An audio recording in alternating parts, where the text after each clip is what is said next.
स्वागत है आप सभी का। मैं हूं आपके साथ कृतिका सिंह। नंबर 1 चैनल के नंबर 1 शो में सबसे पहले यूक्रेन से बहुत बड़ी खबर सामने आ रही है। खबर यह है कि पुतिन एक नए मिसाइल अटैक की तैयारी पूरी कर चुके हैं और आज रात या फिर कल सुबह तक यूक्रेन पर बड़ा हमला हो सकता है। इस हमले को कामयाब बनाने के लिए एक सीक्रेट फ्लाइट की चर्चा हो रही है। सबको लग रहा है कि पुतिन एक हेलीकॉप्टर के जरिए यूक्रेन गए हैं। क्या ये सही है? हमारे पास कुछ तस्वीरें मौजूद है। ये रिपोर्ट आप देखेंगे तो आपको पुतिन के नए ऑर्डर के बारे में सारी बातें पता चल जाएगी।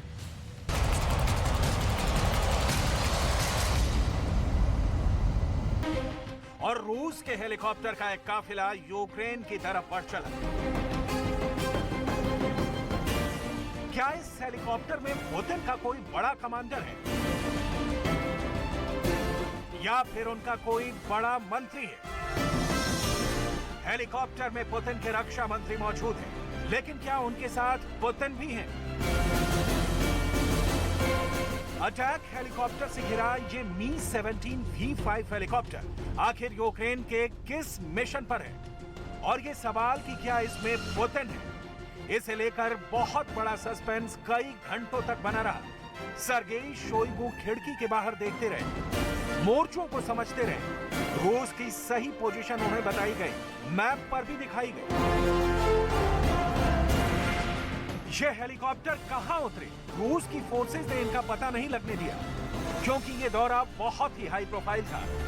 ऐसे हेलीकॉप्टर्स का काफिला कभी भी ज़ेलेंस्की के एयर डिफेंस मिसाइल का टारगेट बन सकता था। जब खबर खोली तो सब हैरान रह गए। इसमें सिर्फ पुतिन के रक्षा मंत्री सर्गेई शोइगु थे और वो यूक्रेन की किसी सीक्रेट लोकेशन पर पुतिन का मैसेज लेकर आए। पुतिन का नया मैसेज क्या है? पुतिन युद्ध को किस तरह जीतना चाहते हैं? जनवरी से पहले उनका प्लान क्या है? इसे आप पुतिन की 3 स्ट्रेटजी से समझिए, जो दिसंबर में ही रूस की सेना को बड़े रिजल्ट दे सकती है। पहली स्ट्रेटजी, रूस अब ईरान के ड्रोन के हमले बढ़ाएगा। रिपोर्ट है कि रूस की सेना को नए ड्रोन की डिलीवरी मिल गई है और उसके हमले यूक्रेन के बिजली घरों पर और ज्यादा बढ़ेंगे। दूसरी स्ट्रेटजी, ईरान वाले ड्रोन अब क्राइमिया से लॉन्च नहीं किए जाएंगे। क्राइमिया पर रूस का बड़ा फैसला हुआ है। रूस अब क्राइमिया को बेस बनाकर यूक्रेन पर हमले नहीं करेगा, ताकि वहां यूक्रेन के जवाबी हमले से बचा जा सके। तीसरी स्ट्रेटजी, पुतिन दिसंबर में 2022 तक हवाई हमले तेज रखेंगे, ताकि उनकी नई आर्मी फॉर्मेशन जनवरी में ऑपरेशन के लिए तैयार हो जाए। पुतिन की इन तीनों नीतियों के बारे में तफसील से बताएंगे, लेकिन इसकी तैयारी कैसी की जा रही है, इसका बैकग्राउंड समझ लीजिए। आप पुतिन के माइंड गेम को और बेहतर तरीके से डिकोड कर पाएंगे कि आखिर पुतिन यूक्रेन की लड़ाई कैसे लड़ना चाहते हैं। रूस ने अपने लेटेस्ट अटैक में यूक्रेन पर 70 से ज्यादा मिसाइलों से हमला किया। हालांकि यूक्रेन का दावा है कि इसमें 90% हमलों को नाकाम कर दिया गया, लेकिन इन हमलों में यूक्रेन के बिजली घरों को फिर निशाना बनाया गया और हालात ये हैं कि यूक्रेन की 50% बिजली सप्लाई इस वक्त पूरी तरह से ठप है। ये ऐसा वक्त है जब यूक्रेन में कड़ाके की ठंड है, तापमान माइनस में चल रहा है और यूक्रेन के लोगों को घरों को गर्म रखने के लिए बिजली की बहुत जरूरत है। Союзу, від країн-партнерів в Європі, від Сполучених Штатів Америки, які допоможуть зберігати стабільність зараз і в наступному році. Це стосується і оборонної підтримки, це стосується енергетичної, макрофіну для України, але є ще над чим працювати, є ще життєво необхідні рішення, які очікують на остаточне схвалення і виконання. ज़ापोरिज़िया से 150 किलोमीटर पश्चिम में एक शहर क्राइवी री में रूस के हमलों के बाद का हाल देखिए।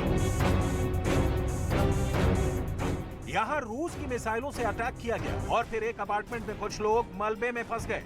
यूक्रेन की पुलिस इन्हें मलबे से निकालने की कोशिश कर रही है। फंसे हुए लोगों में 2 छोटे बच्चे और एक महिला भी है। इस शहर पर हुए हमले में 4 लोगों की मौत हुई है। इसमें एक छोटा बच्चा भी है। 13 से ज्यादा लोग घायल हुए हैं। यहाँ ऐसे लोगों को मलबे से कई घंटों बाद निकाला गया है और कुछ तो बचाए जाने की उम्मीद भी छोड़ चुके थे। पुतिन ने जो 70 से ज्यादा मिसाइलों से हमला किया, उनमें 40 तो सिर्फ कीव पर दागी गई। इससे जाहिर है कि पुतिन का बड़ा टारगेट अब भी कैपिटल कीव बनी हुई है। В пятницу, 16 декабря, по системам военного управления, оборонно-промышленного комплекса и обеспечивающим их объектам энергетики Украины, нанесен массированный удар высокоточным оружием большой дальности воздушного и морского базирования. Цель удара достигнута. Все назначенные объекты поражены. सवाल ये भी है कि पुतिन बिजली वाले पावर सेंटर पर तो हमला कर रहे हैं, लेकिन वो ज़ेलेंस्की यानी यूक्रेन के पॉलिटिकल पावर सेंटर पर हमले से क्यों बच रहे हैं? अब देखिए ज़ेलेंस्की की वो मिसाइल जिसके बारे में कहा जा रहा है कि पुतिन ने उस मिसाइल के साथ बड़ा खेल कर दिया है। ये यूक्रेन की क्रूज मिसाइल नेपच्यून है, जिसके बारे में कहा जा रहा है कि रूस के एजेंट्स ने इन मिसाइलों को बनाने के दौरान बड़ा धोखा किया और उसके वायरिंग सिस्टम में गड़बड़ी करके उसके टारगेट तक पहुंचने वाले आखिरी चरणों में तकनीकी खराबी पैदा कर दी है।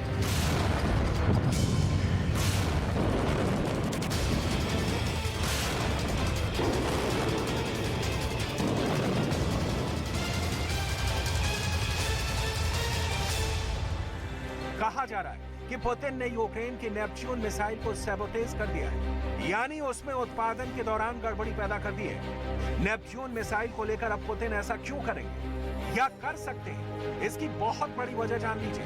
पहले नेपच्यून का एक हमला देखिए, उसके बाद आपको इस मिसाइल का सबसे बड़ा डर बताते हैं। देखिए, जब ये मिसाइल पुल से टकराती है तो क्या होता है। यही वजह है कि पुतिन को लग रहा है कि ज़ेलेंस्की अपने बंकर में बैठकर नेपच्यून मिसाइल से ऐसे ही बहुत बड़े हमले की फिर से तैयारी कर रहे हैं। मॉस्को से लेकर लंदन तक सवाल उठ रहे हैं कि क्या ज़ेलेंस्की पुतिन को नेपच्यून से दूसरा झटका और भी जोर से देने वाले हैं? क्या मॉस्को वॉरशिप के बाद ज़ेलेंस्की के टारगेट पर पुतिन की कोई नई लाइफलाइन आ चुकी है? क्योंकि ये हमला हुआ तो पुतिन पूरे यूरोप पर बम बरसा देंगे। ये डर पूरी दुनिया को है। पुतिन को खतरा है कि ज़ेलेंस्की रूस के बाकी ठिकानों का भी वही हाल कर सकते हैं जो उन्होंने मॉस्को का किया, और ऐसे हमले क्राइमिया ब्रिज पर भी हो सकते हैं। $3.5 अरब से ज्यादा की लागत से तैयार हुए इस पुल के 2 हिस्से हैं, यानी 2 समानांतर पुल बनाए गए हैं। इनमें एक रेल यातायात के लिए है, जिससे पुतिन तेजी से अपनी फौज की तादाद क्राइमिया में बढ़ा सकते हैं। ऐसी तस्वीरें कई बार आई हैं जब रूस के टैंक इसी रास्ते से क्राइमिया तक पहुंचाए गए हैं। वहीं दूसरा रास्ता गाड़ियों के लिए। क्राइमिया पहले यूक्रेन का हिस्सा था, लेकिन 2014 में रूस ने इस पर कब्जा कर लिया और फिर यहाँ जनमत संग्रह करा के इस पर अपना हक जताते हैं। 2014 में ही रूस ने इस पुल को बनाने का प्रोजेक्ट शुरू किया और 2018 में इसे तैयार कर दिया। खुद पुतिन ने पुल का उद्घाटन किया था, तब उन्होंने खुद ट्रक को चलाकर इस पुल को पार किया था। वो ट्रकों का काफिला लेकर क्राइमिया तक गए थे। पुतिन का ट्रक ड्राइवर के तौर पर क्राइमिया पहुंचना रूस की ताकत का एक और मुजाहिरा था, लेकिन इस नेपच्यून मिसाइल से दूसरा खतरा बढ़ गया है। युद्ध के शुरुआत में ही रूस ने 3 हफ्तों के अंदर ही अपने 2 वॉरशिप खोए थे, जिसमें नेपच्यून मिसाइल का इस्तेमाल हुआ था। 23 मार्च 2022 को मारियोपोल के पास रूस ने अपना लैंडिंग शिप ओस्क खोया। इसके बाद 13 अप्रैल 2022 को ओडेसा के पास ब्लैक सी में रूस का फ्लैगशिप मिसाइल क्रूजर मॉस्को पर मिसाइलों से हमला हुआ। इसलिए यूक्रेन की धमकी को पुतिन कतई हल्के में नहीं ले सकते। वो अपनी 2 बहुत ही खतरनाक नेपच्यून एंटीशिप मिसाइल मॉस्को को डुबाने में इस्तेमाल कर चुका है। क्या अब ऐसे ही शोले पुतिन के पुल को भी पूरी तरह खत्म कर देंगे? पूरी दुनिया की नजर एक बार फिर क्राइमिया ब्रिज पर बनी हुई है। क्राइमिया इस युद्ध में एक हमला झेल चुका है। क्राइमिया पुल वो जरिया है जिसे लेकर बड़ी पावर प्रोजेक्शन पुतिन ने जून 2020 में की थी। क्राइमिया को रूस से जोड़ने वाला रेलवे पुल तैयार किया और पुतिन उसी ट्रेन के इंजन में बैठकर क्राइमिया तक गए। पुतिन ने दुनिया को दिखा दिया कि अब क्राइमिया को उनसे कोई छीन नहीं सकता। अमेरिका और यूरोपीय संघ पुतिन के इस सीनाजोरी से बुरी तरह चिढ़े हुए हैं और वो आज भी क्राइमिया को रूस का हिस्सा नहीं मानते। क्राइमिया पर एक हमला 8 अक्टूबर को भी हो चुका है और उसके बाद पुतिन ने 10 अक्टूबर को कीव से लेकर खार्किव और यूक्रेन के कई शहरों पर अपने ड्रोन और क्रूज मिसाइलों की बारिश कर दी थी। ज़ेलेंस्की अब ऐसे हमलों से डरे हुए हैं और वो नेटो से फिर से नए एयर डिफेंस सिस्टम मांग रहे हैं। До ресурсів на війну проти нашого народу, саме проти людей, проти усіх українців від Луцька до Харкова, від Сум до Одещини. Я вдячний кожному лідеру, я вдячний кожному народу, нашим партнерам, які розуміють, що такі масштабні інвестиції Росії в терор вже, уявіть собі, більше 4000 ракет треба перекривати ще більшою допомогою людям, проти яких терор. यूक्रेन की ताकत अभी तक उसके डिफेंसिव मिसाइल सिस्टम रहे हैं। चाहे वो रूस की एयरफोर्स को रोकना हो या फिर उसके टैंक को। रूस के फाइटर जेट्स को रोकने के लिए यूक्रेन ने अपने 3 एयर डिफेंस सिस्टम का बखूबी इस्तेमाल किया है। इनमें बक एयर डिफेंस सिस्टम है, S-300 भी है और कंधे पर रखकर फायर की जाने वाली स्टिंगर मिसाइल भी है। लेकिन इन हथियारों को भी रूस ने अपने टारगेट पर लिया हुआ है। В ходе отражения удара украинскими и западными комплексами противовоздушной обороны значительный ресурс израсходован по специально запущенным ложным целям.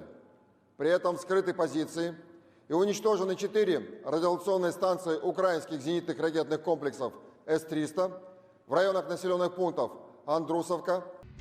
फिलहाल जेलेंस्की की उम्मीद उनकी लॉन्ग रेंज वाले हथियारों से लगी हुई है और इसमें नेपच्यून मिसाइल वो हथियार है जिसे लेकर जेलेंस्की के लिए खबर बहुत अच्छी नहीं मिल रही, क्योंकि जेलेंस्की को लगता है कि इस मिसाइल के सिस्टम में पुतिन के जासूसों ने सेंध लगा दी है। फिर भी अगर यूक्रेन ने नेपच्यून मिसाइल से अगर हमला किया और वो भी क्राइमिया के ब्रिज पर, तो वो अटैक कैसे लॉन्च किया जाएगा? नेपच्यून मिसाइल को यूक्रेन की फौज आसपास समंदर के उस किनारे से लॉन्च करेगी जहां अब भी रूस का कब्जा नहीं हुआ है।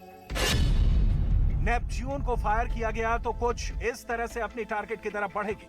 दुश्मन के रेडार से बचने के लिए मिसाइल अपने टर्मिनल फेज यानी आखिरी दौर की उड़ान के दौरान समंदर की सतह से 10 मीटर की ऊंचाई पर उड़ती है। जब टारगेट करीब आता है तो ये 3 मीटर की ऊंचाई तक पहुंच जाती है। यही वजह है कि किसी वॉरशिप के क्लोज इन वेपन सिस्टम भी इसे आसानी से नहीं रोक पाते हैं। यहाँ तो रूस का एक पुल है जिसे बचाने के ऑप्शन भी पुतिन के पास बहुत कम होंगे। इसका भी वही हाल होगा जो रूस के मिसाइल क्रूजर मॉस्को का हुआ।